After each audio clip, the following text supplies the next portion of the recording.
Hello everybody and welcome to a brand new game on my channel. This is Land of the Vikings, a Viking themed city builder game that is coming out very soon. Now, as it currently stands, you are able to get the free demo version of this game, and that is true until August the 29th. So you've got a few days left to do that, and I highly recommend you do it and give it a go to see if you like it. The demo will allow you to play for 30 days, which is 1 year of in-game time, and this will give you a really good feel for how this game is. I'd also like to make it clear from the start that the developers of this game are in no way sponsoring me or paying me to make this video, so what you're going to get today is just my honest, genuine feedback about this game and about whether or not you should buy it. So without any further ado, let's jump into a game. So we're just going to hit new game right here, and we'll give our town a nice name.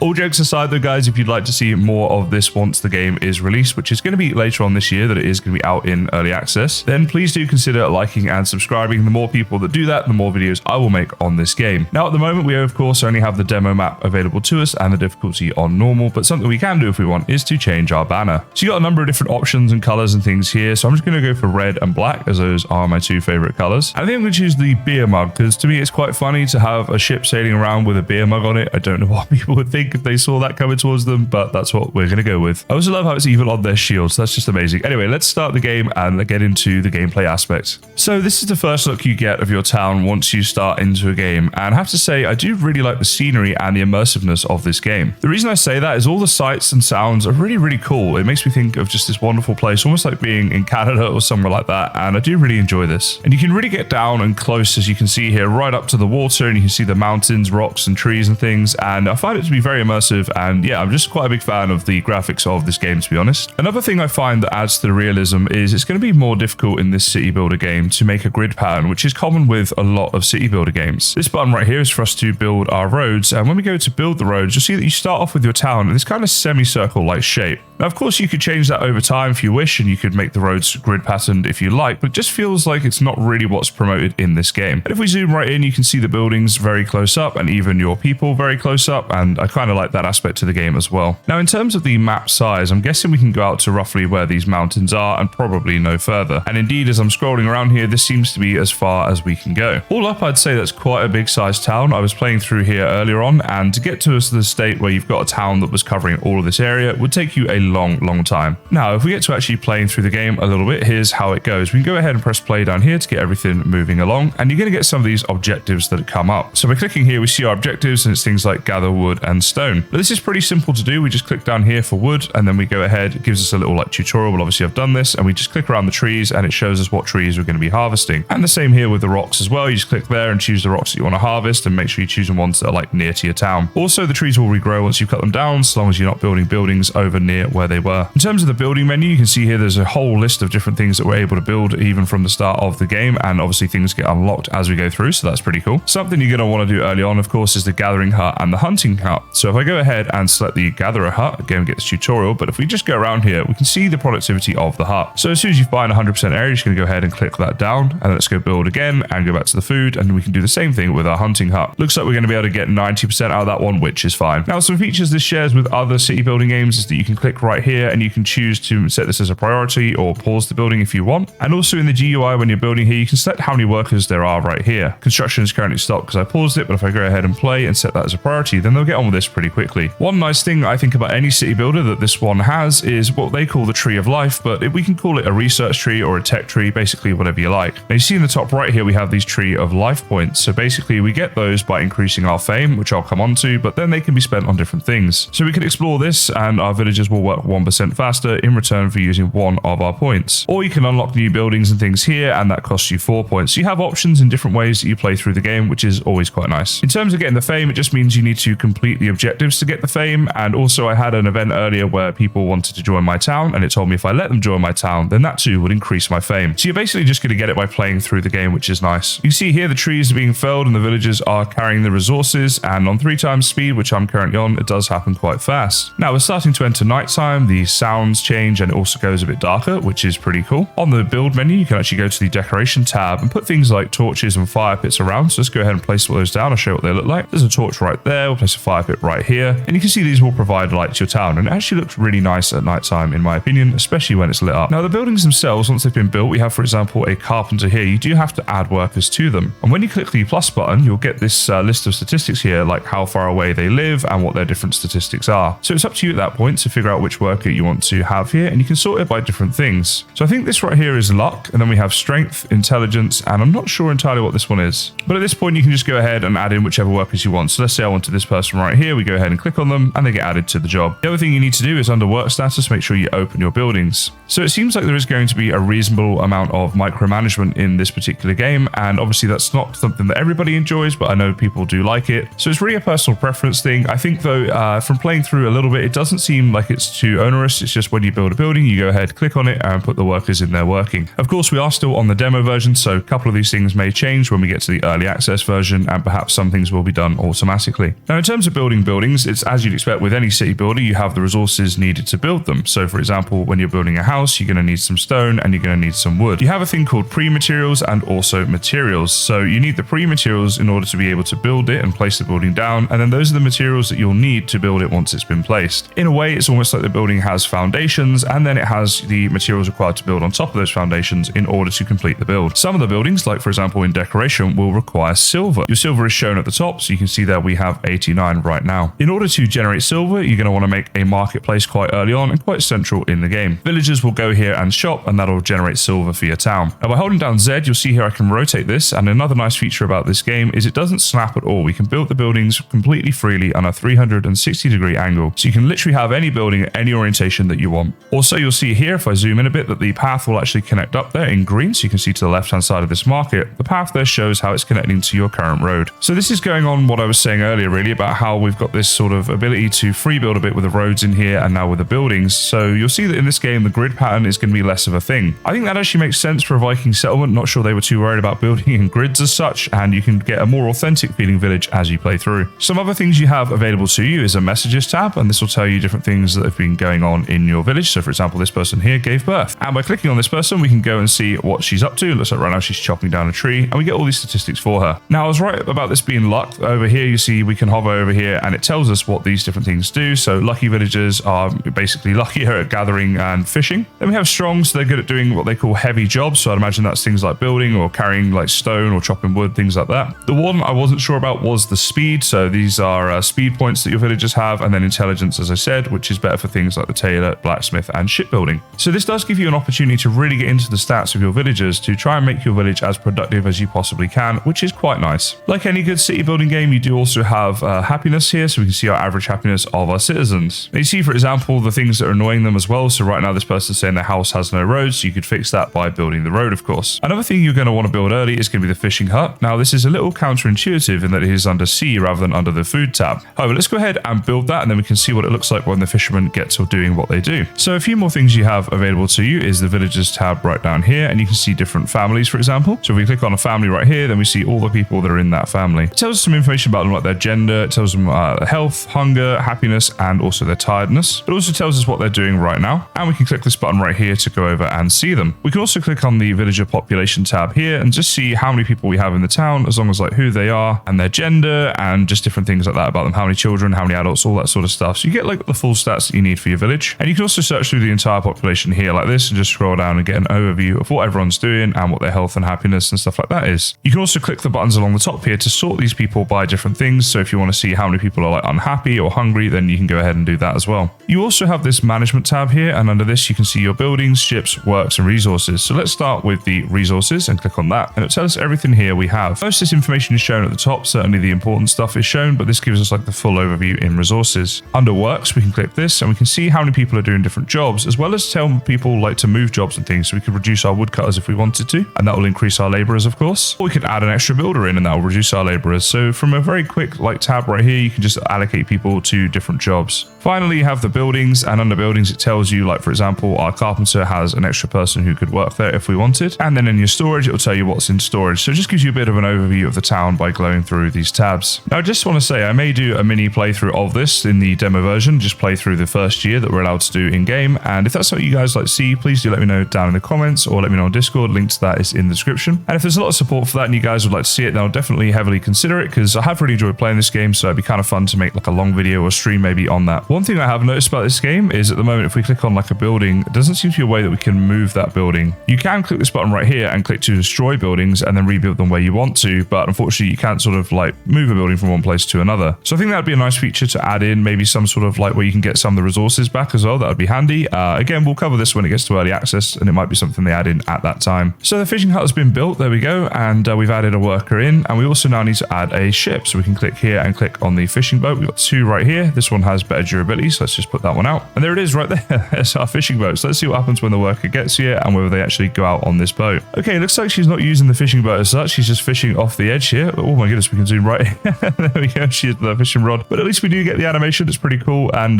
maybe they'll use the boats later on. I have to say, it's a very nicely decorated fishing hut we have right here. And if we go to the build and decoration menu, you'll see that you can add in some quite nice decorations here. Again, these can be rotated and such, and you can build like different barrels and boxes and things like that. So it's nice to have that to add into the town. And hopefully that is something they'll keep adding to as well. Now, one thing you can do, which is kind of cool, under the decorations tab right here, is you can build bridges. But you can't just go up to a river and say, yeah, I want to build a bridge. You have to find a location, which you can see at the top of my screen right now. They are shown in white. Then when we go up to these locations, we can see we can build these bridges here. We just select where we want to build it. And you don't have to build it in the exact location they're in. As you can see, there's like a bit of like a leeway right here, but it does have to be roundabout where the location has been set. So you go ahead and click that, and then these bridges will be built, opening up the new land that is across the river, of course. So today's video was just showcasing this demo, guys, and showing you how this game looks and feels. And obviously, if you would like to see more content in the future, then please do let me know in the comments. And I'm sure I'll cover this game to some degree, as it has been really fun to play. A link to the free demo will be down in the video description, as will all my links if you want to check those out. But for now, I just want to say thank you so much for watching, and I'll see you next time.